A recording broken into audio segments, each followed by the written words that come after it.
সকালে ফেল মেরে দিলে তো টাইট করে আরে মারছে তো টাইট তো না এটা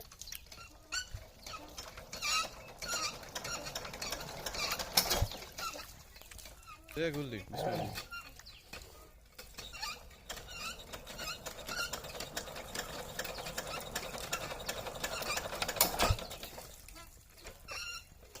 সকালবেলা বলা না চলতেছে না বুঝো